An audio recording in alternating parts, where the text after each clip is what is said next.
Hey everybody, it's Kaitlin. Today I'm going to be taking you guys through my August bullet journal setup.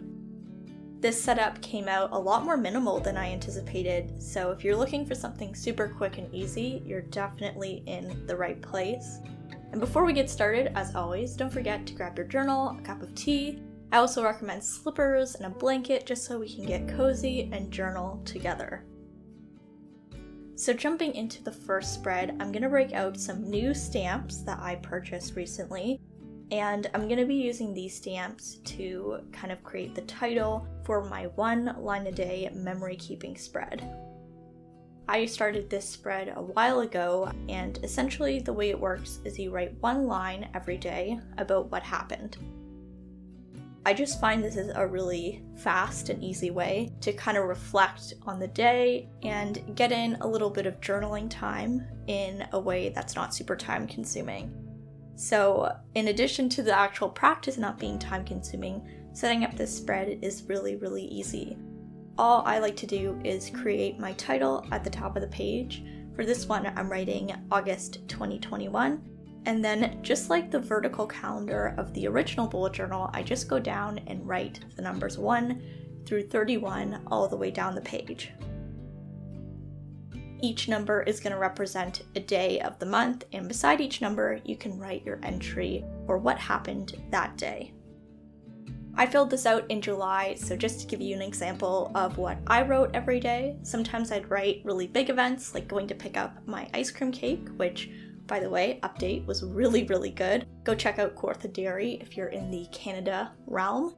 And other times it was super random, like I learned that my dog hates the harmonica.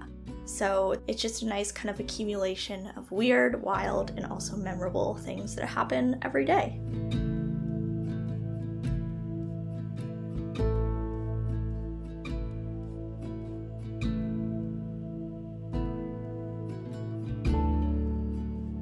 Because my one line a day spread gets really full, since I'm writing a full line of writing every single day, I'm leaving the decorating for this next spread, which is going to be my monthly overview and cover page. As you may know if you watched my monthly setup video in July or my mid-year setup, I actually don't use my bullet journal to plan ahead when it comes to dates and appointments. Instead, I like to save all the good stuff for my iCalendar, which means that when it comes to calendars in this bullet journal, they're mostly dedicated to mapping out deadlines and projects. I just find the way my brain works, separating those two things works a little better for me and helps me feel a bit more organized. So I just like to set up this calendar at the beginning of the month with all my due dates, so I have a good idea of everything that's going on. This is a really simple one-page grid calendar, and what I like to do with this guy is, for deadlines I think I have going on in the month, I go in with my ruler and my pencil, and I create a diagonal pencil line across the days that I have things due. This allows me to see exactly what's going on in the month, but also because I'm making that cross in pencil, it allows me to erase and move around the deadline if things change. I really love how this kind of allows me to be really flexible with my deadlines, especially video deadlines, which I tend to move around quite a bit. And I always know that my calendar accurately reflects what's actually going on in my life in terms of due dates, which is really important because I get confused easily. On the right-hand side of this spread, I'm setting up my cover page. And for this cover page, I'm keeping it pretty similar to what I did in July. The only difference is I'm writing chapter 8 instead of chapter 7, since we are now on the 8th month of the year, wild, and I'm also picking a new quote for the month. I discovered this quote when I was rewatching one of my favorite Marvel movies, Doctor Strange, and this saying was said by the Ancient One to Doctor Strange, and in this scene she said to him, "You cannot beat a river into submission. You have to surrender to its current and use its power as your own." This was just, I thought, a really cool quote, and I always like quotes about nature and rivers for some reason, so I thought I would throw it in as my quote of the month. Also, something really cool that happened when I finished writing this quote was I noticed that my handwriting and my cursive had really improved compared to when I wrote out my quote last month.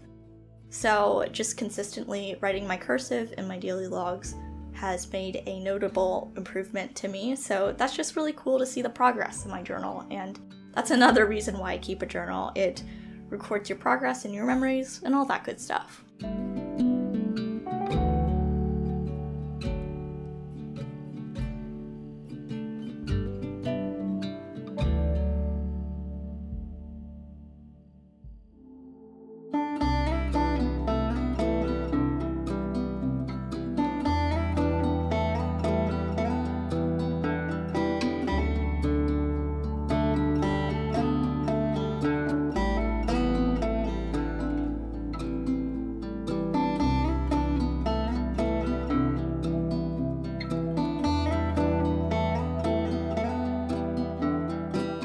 Okay, so now we get into the fun part I know that some of you have been waiting for, and that is the decorating.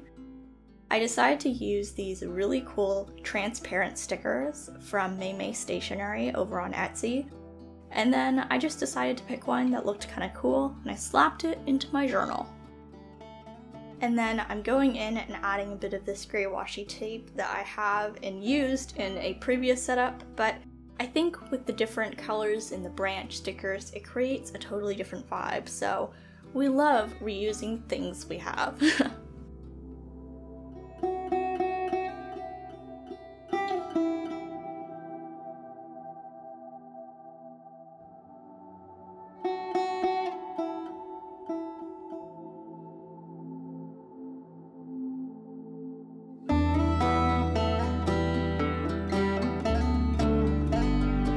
Flipping over and doing the last two spreads in my monthly setup, which are my task list and my notes page.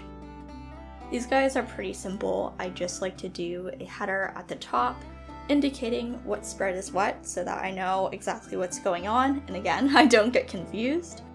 And you might notice, especially with this task list, the stamping was wonky today. But you know what? We're not going for perfection in our journals, at least I'm not. As Morgan Harper Nichols once said, wholeness over perfection. And that is my goal with this journal. We are not going for anything perfect, because hello, we're human. That's kind of hard to achieve. And it just isn't a path that makes me happy, at least. So after I went and added the stamping for the titles, I decided to add a tiny bit of decoration in the top hand corner. I just wanted to leave the main area of the spread blank since the task list tends to have a lot of things on it, and I like to record my goals on my notes page, so I like to leave that real estate up for grabs.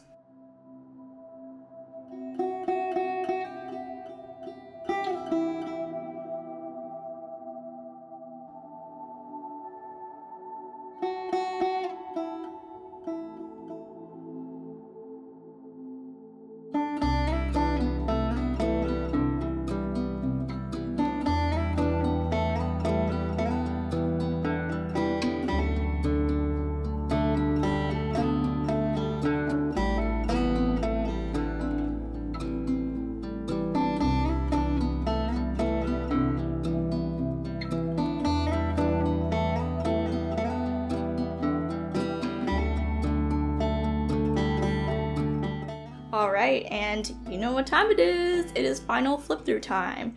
Here is a look at all of the spreads I set up for my August Plan With Me. Wow, just thinking about August seems wild in my brain. Where has the month gone? But anyway, I hope you guys enjoyed seeing this video and seeing how I'm getting organized for the month. Feel free to let me know below how you're getting organized, so maybe you can inspire someone else and, you know, we can all share all that collective organizational knowledge. And besides that, I thought I'd mention the next video coming. I'm kind of excited for this one. I'm going to be doing a monthly review for July and showing you guys how I'm reflecting on the month. And then also, I'm going to be going into the pages that I just set up and taking you guys through how I plan and organize and goal set for the upcoming month. So yeah, stay tuned for that. I hope you guys look forward to the video. And besides that, I will see you in the next one.